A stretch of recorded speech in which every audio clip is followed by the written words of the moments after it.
वाकई आपको उम्मीद है कि रमज़ान में इमरान खान साहब बाहर आ जाएंगे?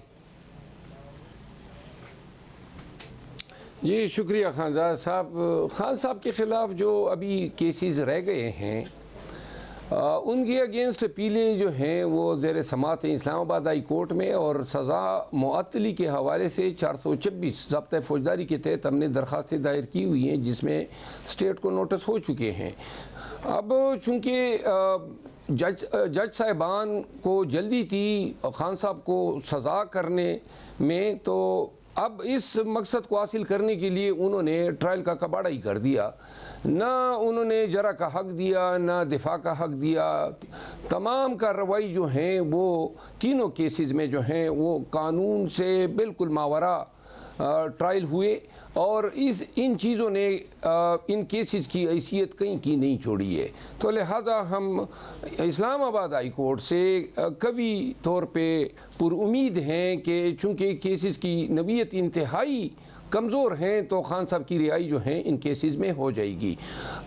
इस वजह से मैंने ये एक मगर इसमें एक अहम बात है साहब के अगर केसेस में इन केसेस का जिस तरीके से ट्रायल हुआ, एक हफ्ते के अंदर अंदर 3 सजाएं हुई, फिर ट्रायल पर तो सवाल उठ रहा था, मगर इस बात के लिए कि वो बाहर आ जाए, ज़ाहिर दूसरे और मामला बड़े अहम हैं कि बाहर आ जाएं, किसी और केस में ना गिरफ्तार कर लिए जाएं, तो क्या एस्टैब्लिशमेंट के साथ भी कहीं ना कहीं बैकडोर कोई ना कोई बर्फ पिघली है? कोई राब्ता हुआ है आप लोगों का? हम आज भी वहाँ पे ही खड़े हैं जब हम 9 मई की रात को जहाँ पे खड़े थे, आज भी वहीं पे खड़े हैं। आज जो ख़वातीन एमएनएज़ ने हमारी रिज़र्व सीट पे जो हल्फ उठाया है, ये इस चीज़ की अक्कासी करती हैं कि हमारे साथ ज़्यादतियाँ, नाइंसाफ़ियाँ, जबर, इसका तसलसल है, और ये हो ही नहीं सकता था इतनी बड़ी ज़्यादती अगर ये पॉलिसी ना होती कि पीटीआई को जो है मज़ीद हमने ज़ेर आताब कंटिन्यू रखना है। सब तो फिर ऐसी सूरत में क्या दरमियान में कहीं ना कहीं कुछ राब्ता हुआ था, या राब्ता हुआ ही नहीं? क्योंकि आप बड़ा स्टेटमेंट दे रहे हैं कि वहीं खड़े हैं जहाँ पर 9 मई के वक्त खड़े थे। राब्ते तो हुए, और राब्ते जो थे वो चूँकि जिन ऑफर या टर्म या कंडीशंस हैं वो हमारे इस अप्रोच से बिल्कुल कोई रिकनसाइल नहीं हो रहे हैं। हम अब बेसिकली खान साहब जो हैं अब वो हमें भी दर्ज दे रहे हैं कि अब मसलियातों को बाला ताक रखो, क्योंकि जो हमने भुगता है इसके बाद मसलियातें जो हैं इनके तहत कोई डील करके बाहर आना, ये उन तमाम कुर्बानियों और उन तमाम जो हमने भुगता है उनके सिले में हम मेरे ख्याल में कोई रिस्पेक्ट नहीं कमाएंगे। खान साहब ने जब गुज़िश्ता 2 दिन कबल मेरी मुलाकात हुई थी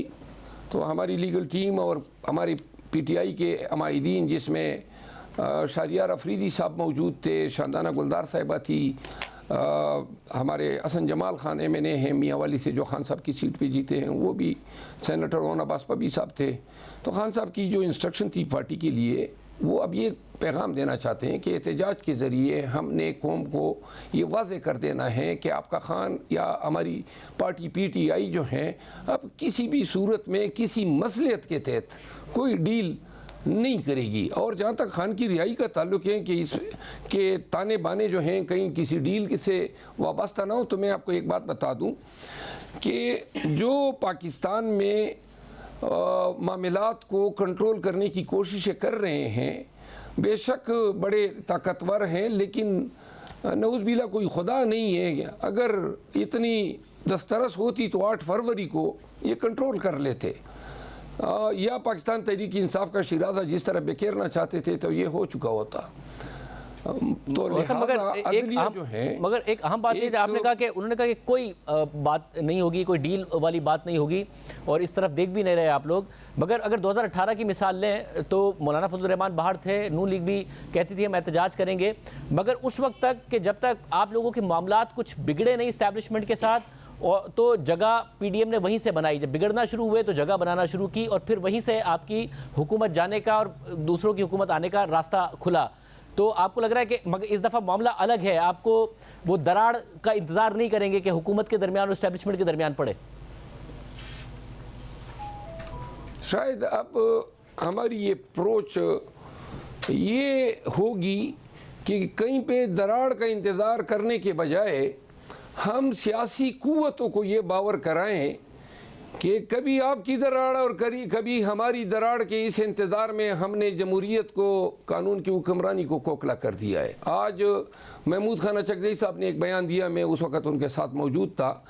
और उन्होंने कहा कि जो सीनियर पार्लियामेंटेरियंस हैं या जो सियासी कुव्वतें हैं वो ये सोच लें, और अब हमारी अगर कोई डील हो सकती है तो वो जमहूरियत के लिए, कानून की हुक्मरानी के लिए सिर्फ सियासी कुव्वतों से हो सकती है, क्योंकि अब इस चीज़ का ख़ात्मा ज़रूरी है कि जी आप इस्टेब्लिशमेंट से डील करें और फिर कोई आप रास्ता निकालें अपने लिए। सियासी कुव्वतें एक प्लेटफॉर्म पर यकजा होगी अगर ये चाहते हैं कि हमने, क्योंकि आज इनकी बारी है तो उनको भी हर वक्त दड़का लगा रहेगा कि कब तक जो है वो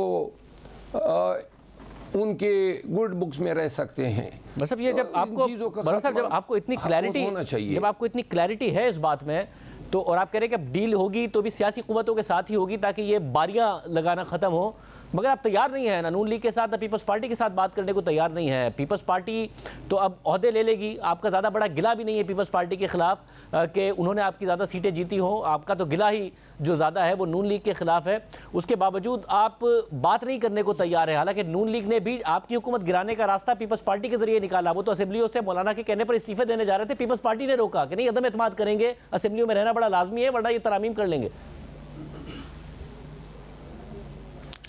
आपकी बात किसी हद तक सही है कि पीपल पार्टी जो है उन्होंने हमें इतना नुकसान नहीं दिया है, और ना उनकी जो कोशिशें हैं वो इतनी जमहूरियत के लिए ख़तरनाक या मोहलिक रही हैं। गर्चे इक़्तिदार के लालच में या सीटें हथियाने के चक्कर में ये भी उसी प्रोसेस का हिस्सा बनते गए, लेकिन जो किरदार बुनियादी नून ने अदा किया है और अदा करती जा रही है। लेकिन एक चीज़ मैं आपको वाज़ेह कर दूं, हमने कभी ये नहीं कहा है कि सियासी कुव्वतों से कोई बात नहीं हो सकती है। हमने ये कहा है कि टीओआर्स जो हैं वो ये होने चाहिए कि ये हमारे मैंडेट पे बैठ के इन्होंने हुकूमत बनाई है, तो लिहाजा पीपल पार्टी का, नून का, और जो सबसे बड़ी बेनिफिशरी है MQM, ये बकाया तो राज़ी हो जाएंगी। MQM जो है 6-6 हज़ार और 10-10 हज़ार पे मैंने बना के लाए हैं, और वो तो एक प्रेशर ग्रुप है, तो उनका इस के लिए राज़ी होना शायद नामुमकिन है। मगर इस प्रेशर ग्रुप ने आपकी हुकूमत को, आपका यही दावा था कि इस प्रेशर ग्रुप ने, या जिसको आप प्रेशर ग्रुप कह रहे हैं, MQM ने उस वक्त आपकी हुकूमत को छोड़ा। आप लोगों का ये दावा रहा कि जब उन्हें इशारा मिला, तो आप ये कह रहे हैं कि इस दफ़ा आपने तो डील वगैरह बात करनी नहीं है, ना इस दरार का इंतज़ार करना है, तो MQM तो नहीं छोड़ेगी, और MQM को अगर छोड़ भी दे तब भी इस हुकूमत को फ़र्क नहीं पड़ता, एक ही जमात से फ़र्क पड़ता है, वो पीपल्स पार्टी है। पीपल्स पार्टी छोड़ दे धड़ाम से हुकूमत गिर जाएगी। पीपल्स पार्टी और नून लीग मिलकर हुकूमत चला सकते हैं। पीपल्स पार्टी ने वजारतें नहीं ली हैं, सिर्फ ओहदे लिए हैं। पीपल पार्टी और नून लीग की जो मौजूदा कुर्बतें हैं, ये शायद पीपल पार्टी की अपनी ख्वाहिश पर भी नहीं है, ज़बरदस्ती उनको नून के करीब लाया गया है और ये हुकूमत का ढांचा खड़ा किया गया है। लेकिन मेरा ख्याल नहीं है कि उनके दरमियान ये कुर्बतें ज़्यादा देर चलेंगी, और एक वक्त शायद ऐसा भी आए कि पीपल पार्टी को मजबूर भी नहीं किया जा सकेगा।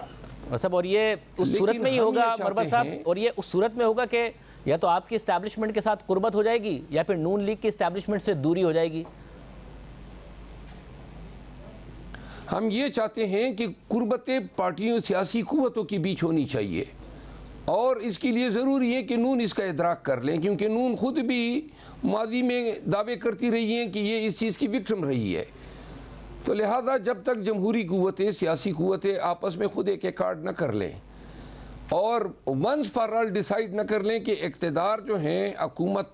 गवर्नेंस, डोमेस्टिक, फॉरेन पॉलिसी, ये सब कुछ अवाम के वोट से दिए गए हुकूमत के दायरा कार में आते हैं और इस पर किसी और का इन्फ्लुएंस नहीं लेना है, तो जब तक ये सिस्टम, और फिर दूसरा है कानून की हुक्मरानी का, ये कि पीपल पार्टी की हुकूमत आती है, नून को तख्त मश्क बनाए, या पीटीआई को तख्त मश्क बनाए, या पीडीएम की हुकूमत आए पीटीआई को तख्त मश्क बनाए, या पीटीआई की हुकूमत आई है और नून को तख्त मश्क बनाए, इन चीज़ों का ख़त्मा होना चाहिए। बहुत ही ज़्यादतियाँ हो गई इस इंतकाम लेने के चक्कर में,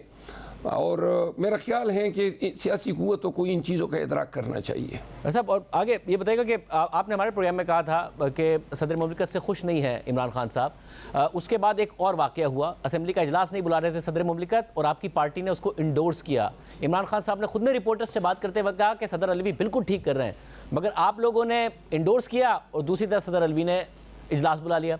अब होने ये जा रहा है कि वाज़े तौर पर नंबर्स नज़र आ रहे हैं कि जो ऐवान सदर है उसमें जरदारी साहब चले जाएंगे। अलवी साहब के जाने से आपको लगता है आपकी पार्टी को नुकसान होगा या कोई नुकसान नहीं होगा?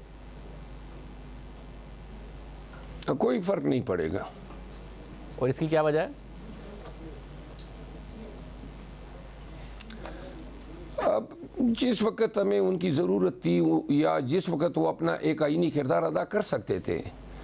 उस वक़्त सदर साहब ने वो किरदार अदा ही नहीं किया। ये जो इजलास नहीं बुलाया 28 तक और 29 को जो है स्पीकर ने बुला लिया, इसकी भी शायद मेरी ज़ाती राय है कि सदर साहब ने जब उनको थ्रेट्स हुए कि जी इनको इम्पीचमेंट की जाएगी या आइन सबोटाज कर दिया इजलास न बुला के, इन धमकियों के तहत सदर साहब ने फिर आपने देखा कि इसको कंपनसेट होने के लिए उन्होंने एक ऐसे वज़ीर आज़म से हल्फ उठाया जो उनको भी पता है कि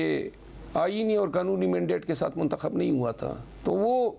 ये हक अदा कर सकते थे कि इनकार कर देते, और कानून और आईनन वो कर सकते थे, लेकिन शायद वो इजलास न बुलाने के कंपनसेशन के चक्कर में उन्होंने इनसे हल्फ उठा लिया। वैसे मगर ये पहली दफ़ा नहीं है, पहले भी 2-3 दफ़ा हामिद खान साहब भी कह चुके हैं कि शायद किसी प्रेशर में आ जाते हैं वो, एक दो वाक़यात के हवाले से, कुछ कानून साजियों के हवाले से भी, बाद में वो ट्वीट कर देते हैं। इतने कमज़ोर आदमी हैं, सदर को इम्यूनिटी होती है, बात बात पर प्रेशर में आ जाते हैं वो।